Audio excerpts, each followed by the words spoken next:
Supreme court ने शुक्रवार को उस याचिका को खारिज कर दिया जिसमें अयोध्या में मस्जिद निर्माण के लिए Indo Islamic cultural foundation trust में राज्य और केंद्र सरकार के प्रतिनिधियों को नामित करने के निर्देश देने की मांग की गई थी। न्यायमूर्ति RF नरीमन की अगुवाई वाली पीठ ने अधिवक्ता हरिशंकर जैन की दलीलें सुनने के बाद ये फैसला सुनाया। पीठ ने 2 अधिवक्ताओं शिशिर चतुर्वेदी और करुणेश कुमार शुक्ला की ओर से दायर याचिका पर सुनवाई करते हुए इसे खारिज कर दिया। याचिका के अनुसार सुन्नी वक्फ बोर्ड ने मस्जिद बनाने के लिए दी गई 5 एकड़ जमीन में एक मस्जिद, सांस्कृतिक एवं अनुसंधान केंद्र, सामुदायिक रसोई, एक अस्पताल और एक पुस्तकालय सहित जन उपयोगी केंद्र के निर्माण के लिए इंडो इस्लामिक कल्चरल फाउंडेशन नाम से एक न्यास बनाने की घोषणा 29 जुलाई को की थी। याचिका में कहा गया कि उम्मीद है कि सैकड़ों लोग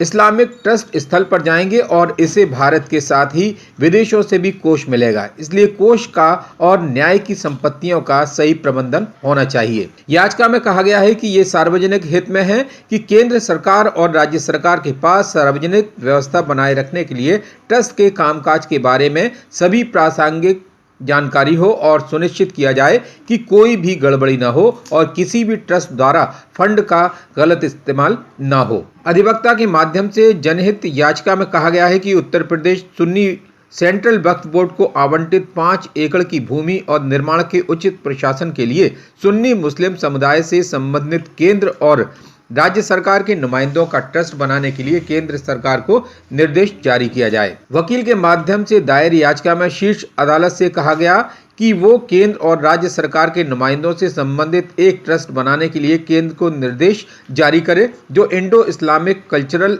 फाउंडेशन में सुन्नी मुसलमानों से संबंधित हो और जमीन का उचित प्रशासन हो सके। पिछले साल 9 नवंबर को हिंदुओं के पक्ष में राम जन्मभूमि के फैसले के बाद अदालत ने अयोध्या में ही एक मस्जिद के लिए भी 5 एकड़ जमीन देने की बात कही थी। अयोध्या के धन्नीपुर में मस्जिद बनाई जानी है। Bureau report MNV news Agra.